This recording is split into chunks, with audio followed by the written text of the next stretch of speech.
Hey, true believers. Today we're going over Suicide Squad issue 14 from the new 52. This was a tie-in to Scott Snyder's Death of the Family. And one thing that just right off the bat that I enjoyed when this art came out, other than it being a dark, gruesome story, is I like that each individual book had its own, what they call die-cast cut cover. And, you see the Joker's face here, and every time you'd flip it, it'd be whoever was starring in the book. So with Suicide Squad, it was always Harley. And I don't know. It's gimmicky, but I just thought it was kind of neat that they tried to tie all the Bat books together like that. Now, what's happened is, spoiler alert, if you guys have not read these books, they're older, and I've had people say, well, why you don't worry about spoiling old books? Well, there's people like me who never really got a chance to read them when they first came out because I was on a budget, so I could only buy X amount of books. So now I get to go back and read them. So with that disclaimer, if you haven't read these, pause this, go to your local comic shop, grab them, read them, and now you're back. Okay, last issue, the Suicide Squad went up against this person named Regulus, who was kind of a mind controller. And Regulus was trying to get Harley to kill both Floyd Lawton, Deadshot, and herself. But instead, Deadshot shot through his chest, killing Regulus. So allegedly, of course, comics, Deadshot's dead. We take that with a grain of salt anymore.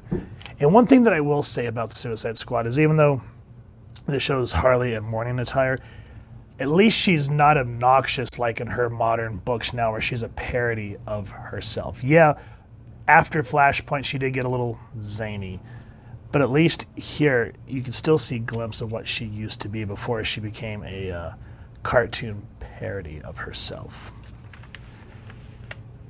And the artwork.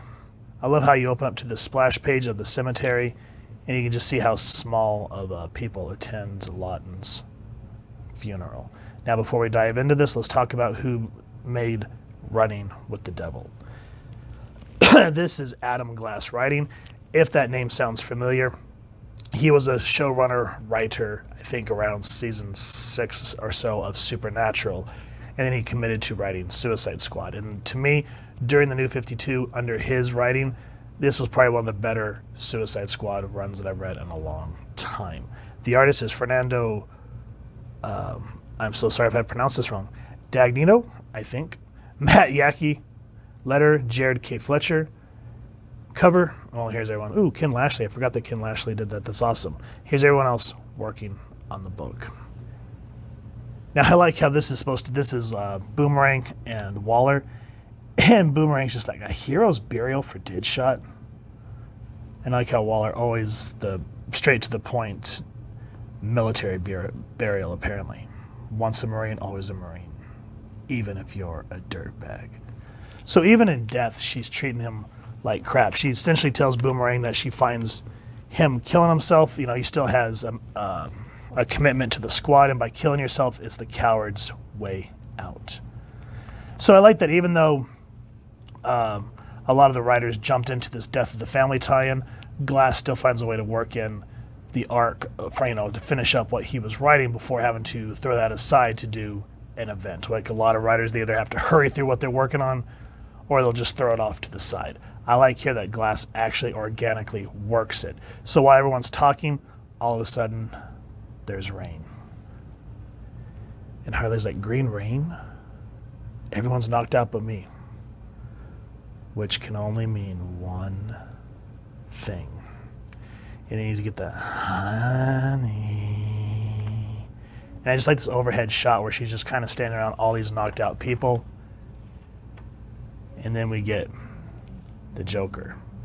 I'm home. And just that twisted lankiness of him just really works for this book. Now we kind of go back and forth on how the Joker's been keeping tabs on Harley, and he actually pretends to act jealous of her and Deadshot. And the whole reason that he's come is he says that he needs a favor from her. So it says here, for the Joker's favor, check out Batman 13 and 14. So if you guys have read those, he basically, and again, spoilers if you've not read this, if you have, well then you know what I'm about to say. She dresses up as the Red Hood to kind of coax Batman into the Ace chemical plant to kind of send the message that he's back, and he does it in this big grandstanding way of reenacting a lot of his old crimes and the creation of himself. Now after that, we dive back in. Like, I like that. It was kind of a blip. And then Glass is back on point with his story. And a lot of mad scientist stuff going on here. So we got this one scientist who's trying to replicate someone's appendages to bring it back to life. And she essentially says, we're trying to take decomposed tissue and bring it back to life. Playing God takes time, Amanda. And you very much get that Frankenstein monster feel to this, like, blurf. And then one thing that I will say that really threw me when I first dove into the New 52 Suicide Squad is, going back and reading, what's his name? I can't remember his first name, but Ostrander's Suicide Squad from the 80s. You're used to seeing Waller as this big, kind of heavy-set, angry woman. So when we see her now where she's more skinny and actually, like, nice to her coworkers. Like, don't get me wrong, she's a winch still, but she does not have the attitude that the 80s, post-crisis Amanda Waller had. So it was very jarring for me in that regard. And so I like that Glass actually takes the time to use this comic as sort of a cool down, getting ready for the next arc. So she's Waller's moving through Belle Reef prison, talking to all the different people that are recovering from the fight with Regulus, and actually seeing how they're put back together so that they can go back out in the field, how there's betrayals, like Yo-Yo. I believe King Shark actually ate Yo-Yo in one of the earlier issues. It was rough to read. And he's like, I'm just here to tell you I know the truth. I know what you're doing and why you're really here. Now, here, look at King Shark. Swole as shit, right?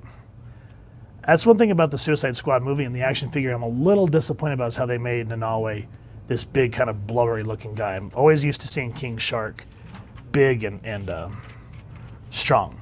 And then we get some moments with El Diablo, if you guys know him from the first Suicide Squad movie, and how Regulus is again screwed up his mind. A lot of these people, because they were mind controlled, are actually kind of starting to see things as the villain saw them, even though they're the villains themselves. So it's kind of a poignant thought of thinking, wow, you know what I'm saying? So I don't want to give all of this away, but Diablo is really struggling with himself. Same with the Black Spider, where he actually admits to Waller that he agrees with what Regulus was telling him. He says,